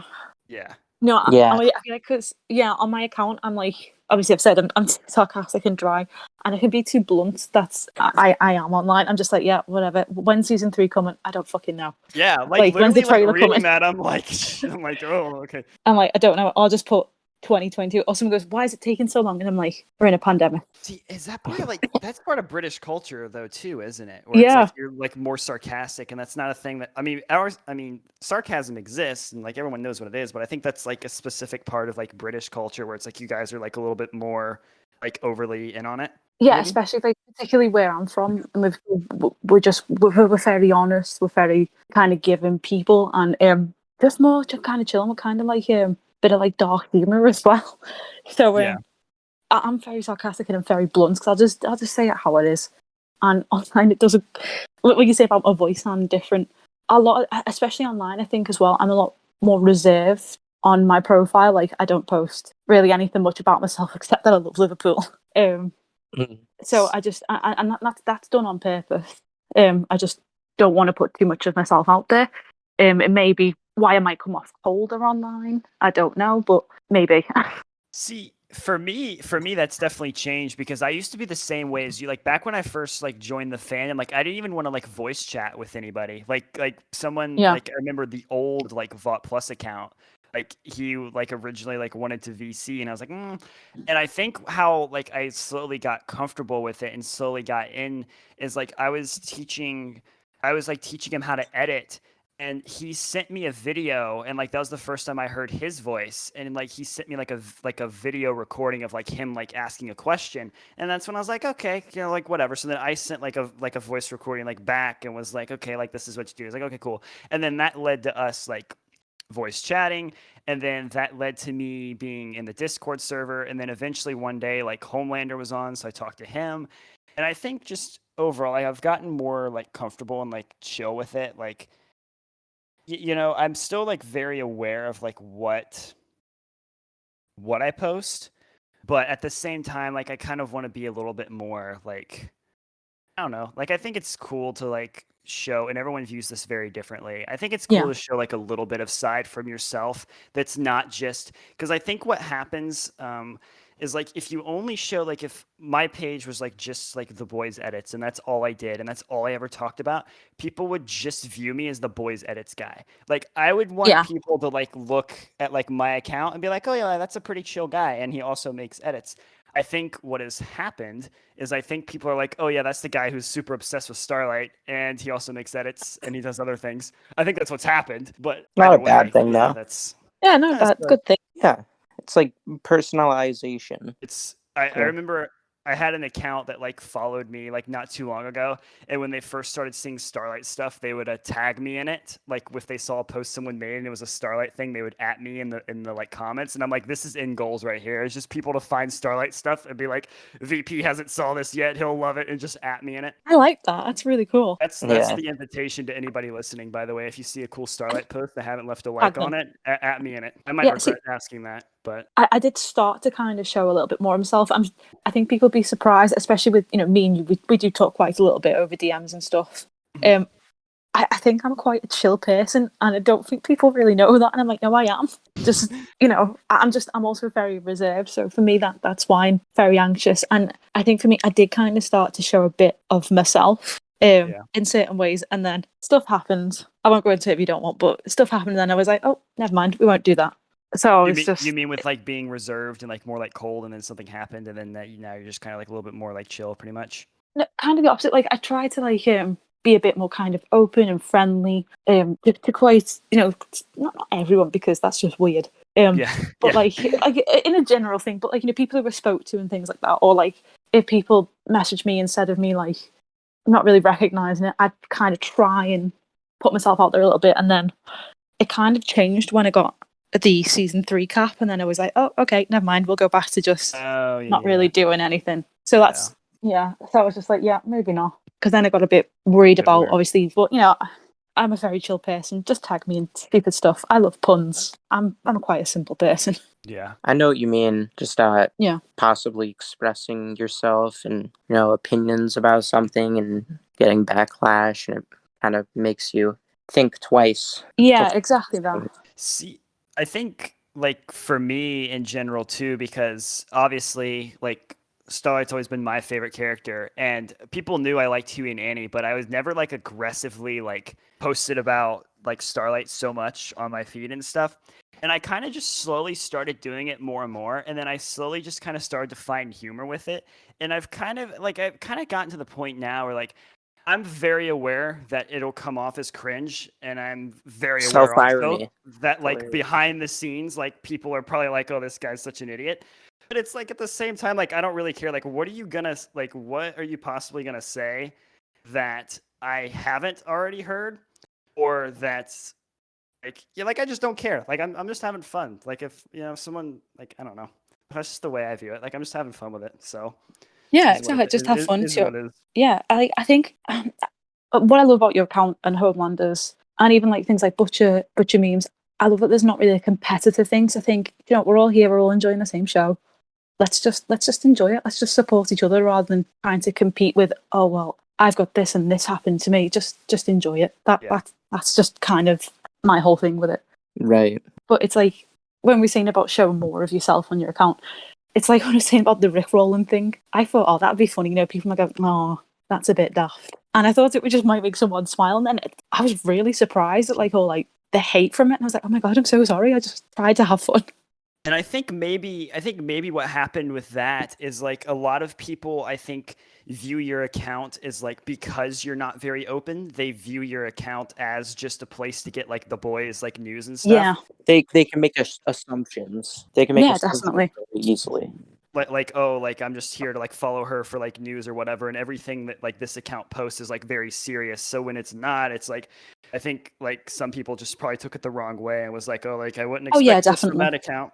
So that's why I tried to kind of, once I started like opening up more, to try to make that transition to like be more Yeah.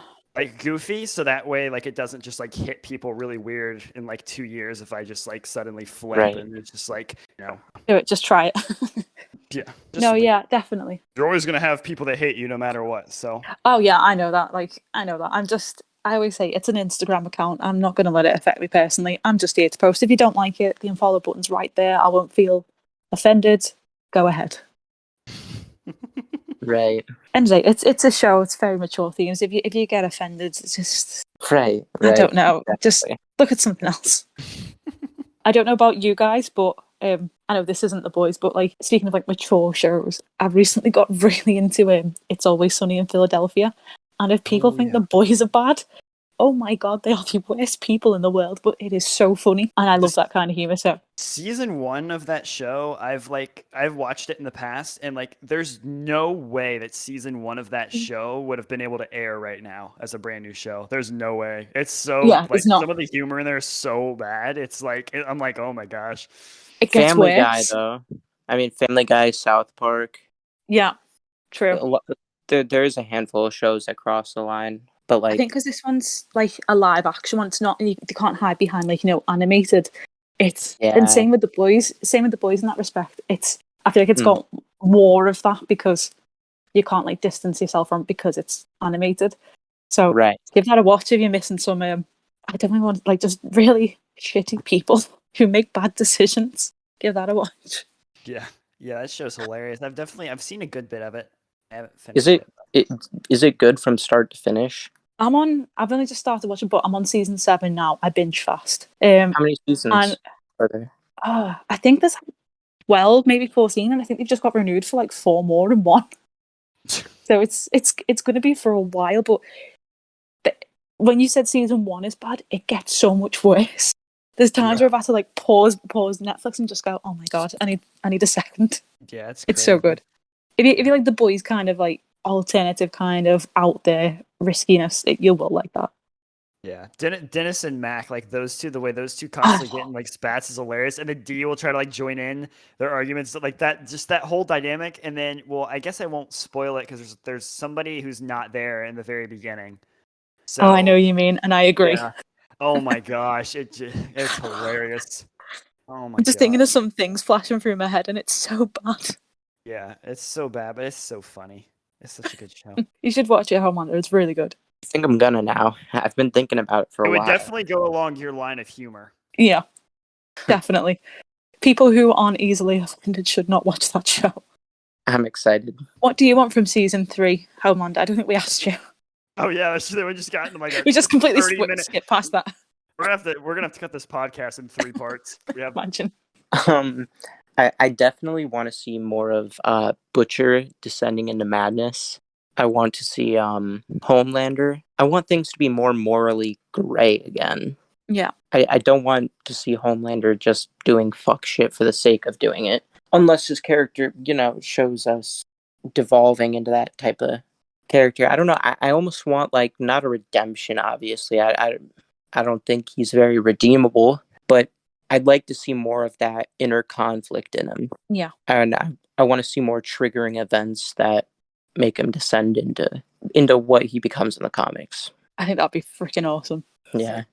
So, what characters are you most excited to see for season 3, for the ones that have been announced? I know. I meant new ones. I know yours is Supersonic. No. Soldier Boy. Yes. Definitely Soldier Boy. Oh man, do I get on about Supersonic right now? Do we do this? I mean, if you're so excited to see him, yeah. Oh my gosh. Okay.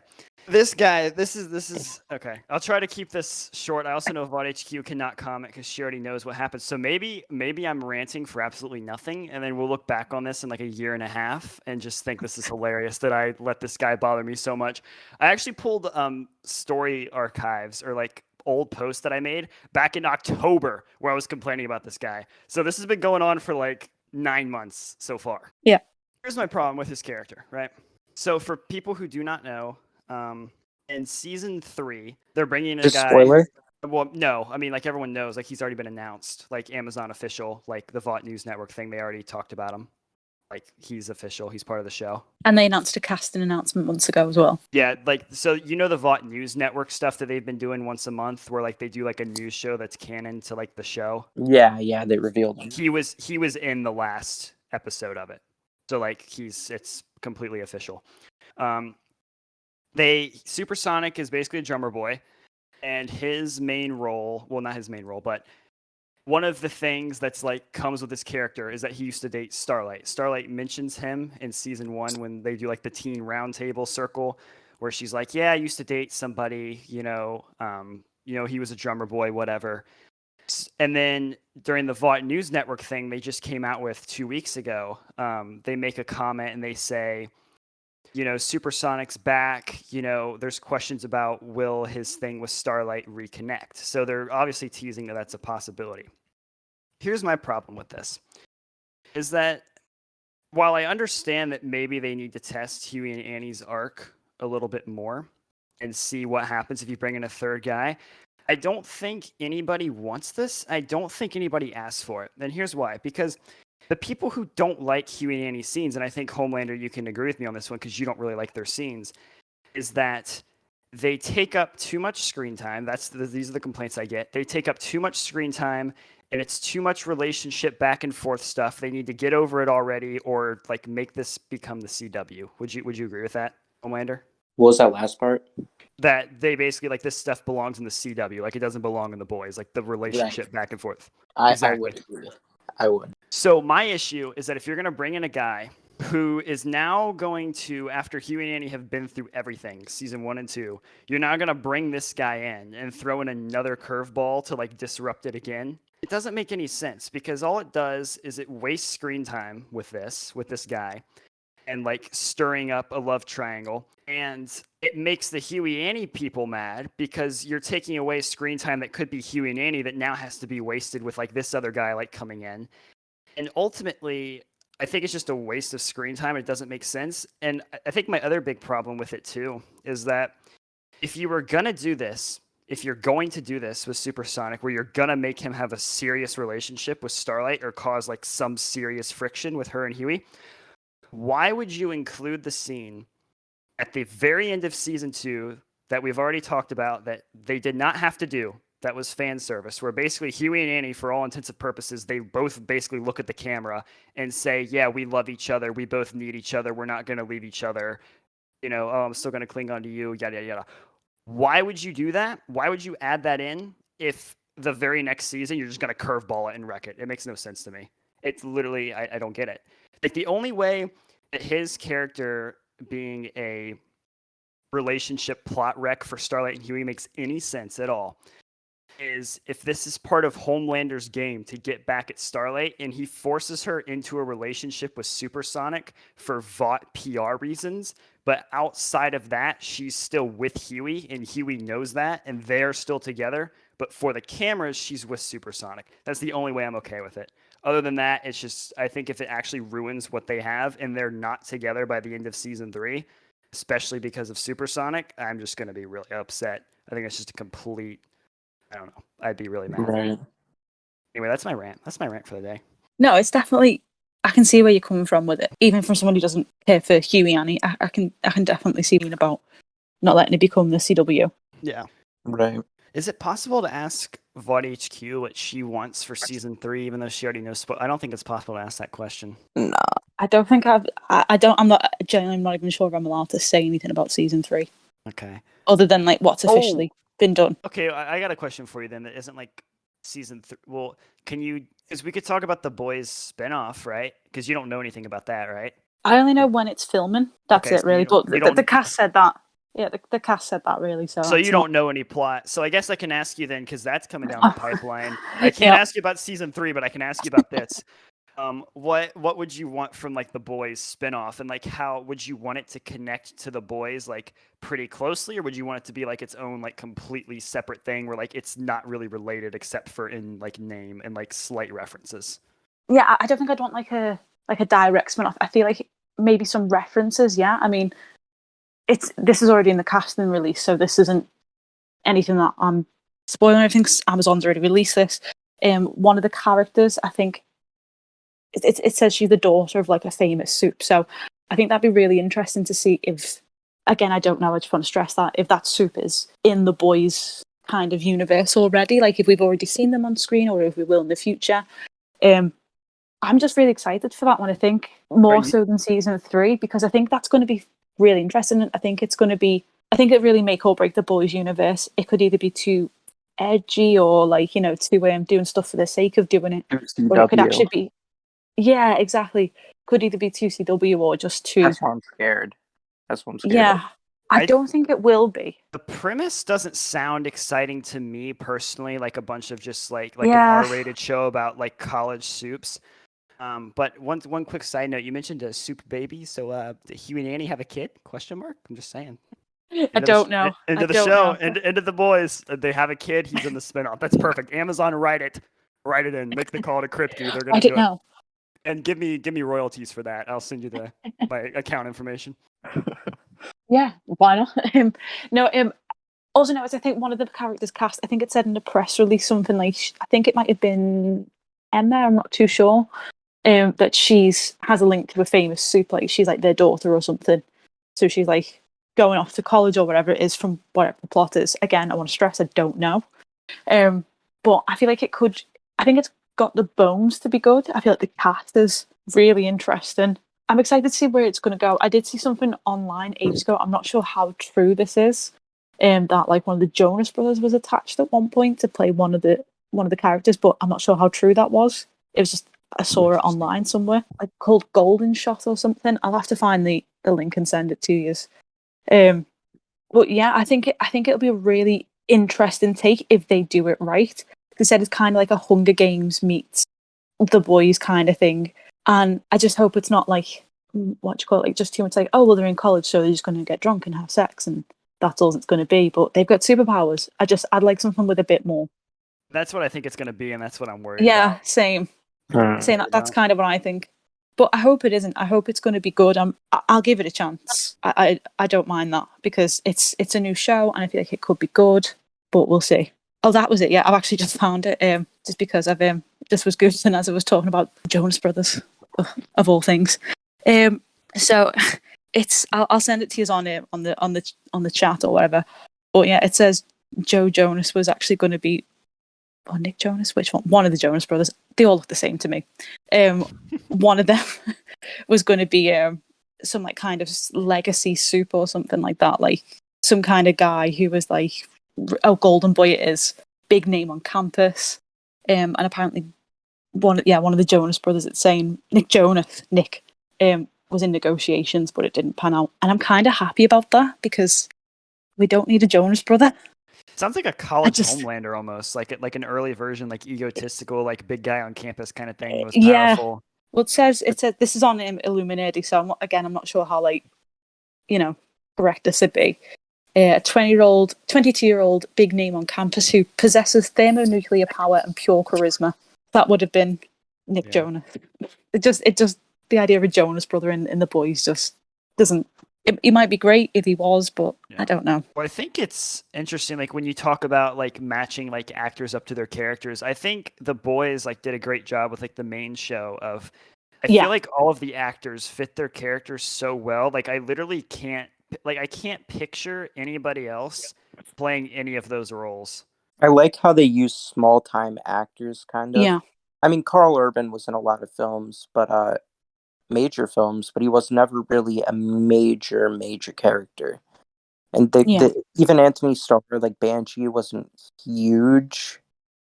But then they grab these stars, and I think they're eventually going to become like big stars. It's mad. I actually had an ask saying that on one of the ask things I did ages ago, and someone actually said, "Who do you think is going to be the most successful after the boys?" And I said, I thought about it, and I said, I really do think Jack Quaid. I feel like he's, yeah, I feel like he's obviously set stuff up. You know, he's super, super busy. He's doing the boys, he's doing Scream, he's doing all his voiceover work, and I feel like he's really, really setting himself out there as not just an actor, but like a physical actor, but a voice actor as well, because that's so hard, even to get into. So I think he'll be the one that'll surprise people the most and be absolutely blowing up. Yeah, and I think with him too, like I think part of like what makes Jack Quaid like really likable as well, like him as a person, like I think a lot of the actors on The Boys don't feel like celebrities to me, but I think Jack is the one that feels the least like a celebrity. Like I don't know, like I feel like you could just like chill with him and just genuinely talk to him about anything. Maybe. I feel like yeah, I don't know. I think Jack's like kind of got like a nerdy side to him though. Yeah. But he's almost just like one of those people that I feel like is just like would just be like super chill and just like genuinely talk to you about anything and like be like just be into it, you know? Yeah, definitely. So every single person I've spoken to who are involved in the show, they all say the same thing about Jack, which is that he is absolutely wonderful and he will take the time to genuinely sit there and talk to you, even if like, you know, he's super busy or anything. He will ask your input on what do you think of Huey and, you know, anything like you could add to him or any like music and stuff. I think that's really, really cool. I think that's just so nice of him.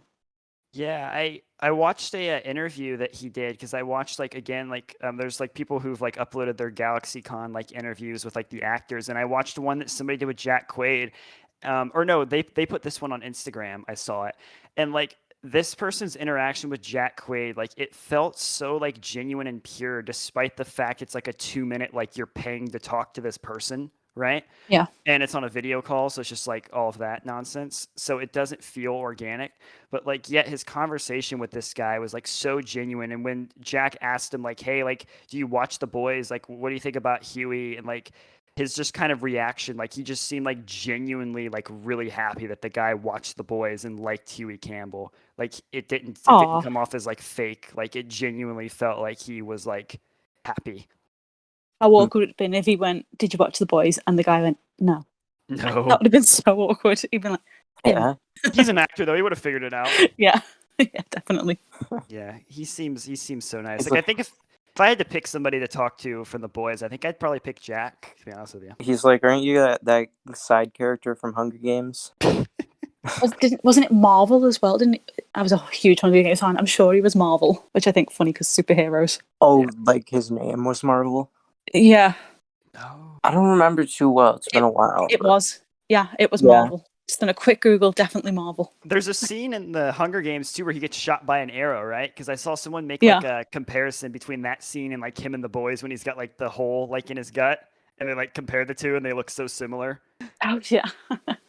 One thing I love about the stuff in The Boys is how like, you know, the bloody costumes, you know, how they all just look like really like destroyed. Looking at you, whale scene, is how like realistic it looks. Yeah, I think that's so cool. I like the lack of CGI. Yeah, me too. There is CGI, but it seems like they use a lot of like hands-on props, which I really like. Definitely. Yeah, it's almost like they use the CGI to just kind of like complement and help kind of explain like the superpowers aspect, but they don't rely on it to tell a story. Like they use it when they have to, when like Homelander lasers somebody, like obviously that's got to be CGI, right? Like you're not gonna. But they don't overdo it. It's partly why I don't even like the most recent Spider-Man's costume, just CGI. I don't think I think I've only seen the first one of Tom Holland's. Is it one or two after that? Yeah, there's two right now. They're I'm in coming out with the third one. I'm in the minority. I really liked Andrew Garfield. Oh, me too. He was my favorite. He was mine, and I do love Tobey Maguire, but I feel like Amazing Spider-Man was underrated. Oh, he was my favorite Spider-Man. So good. The writing, they should have made a third movie. Justice for Andrew Garfield. You know, like all the speculation now, though, that he'll come back and Tobey. I hope so. He had a bad time. I think he was Andrew Garfield was really vocal, wasn't he, about like how much of a bad time he had, and he was gutted because Spider-Man was like his favorite growing up, and then he said it ruined Spider-Man for him. Right. Well, he was super like enthusiastic about Yeah. the character. Like he absolutely loved it. He thought it was like an honor. But like Sony would make him go to all these press tours and shit, and I think he like just didn't go to one, and then Sony fired him. He just refused to take the plane ride there. I think it's Great. Sony actually helped make The Boys. Yeah, it's Sony TV. They also make The Boys, don't they? So that's interesting. Oh, do they? Yeah. Yeah, they do like quite a lot of shows Sony TV now. I think, The Boys and For All Mankind, which, if you know, I'm obsessed with. So please go watch For All Mankind. It's so good. They're on the same kind of studio. Is that show like similar to The Boys? Only that it's got Chantal Van Zandt in it, who was obviously Becca. But no, it's completely different to The Boys. It's still like science fiction, but it's basically what if Russia got to the moon first and then the space race continued, and how that would have affected the world. Really good. I'm really underselling it, but trust me, it's brilliant. I remember like when that show came out for like a solid 2 months, like that was just your Instagram story. I was like, Just, please watch For All Mankind. It's like, go watch this show. It's like, okay. You should see me in the group chats I'm on. I'm like, hi everyone, you watch For All Mankind yet? And I'm like, no. So, speaking of things being successful, everyone please follow Vought HQ on Instagram. Please follow Vought Productions on Instagram. And follow me, the Homelander memes, on Instagram. You guys are awesome for listening to this all the way. And we're gonna keep producing content. And Vought HQ has been an awesome guest. Yeah, and thank you for really coming on, despite the time zones. It's okay. You've been awesome hosts. So thank you for having me on and putting up with my ramblings. We hope to have you again sometime if you're ever Yeah, down. definitely. Maybe once season 3 comes out, and then you don't have to worry about And then I can be like, I can spoilers. talk. Yeah. Then you can Yeah. be more uncensored. Yeah. Definitely. Thanks for tuning in. Please like, share, grab, follow, whatever platform you're using. Click the bell thing if you want to get notifications. And thank you so much for listening. You guys are the real heroes. You're the best. And thanks for coming on Vought HQ. Thank you. Bye, Bye. everyone. Bye. Bye.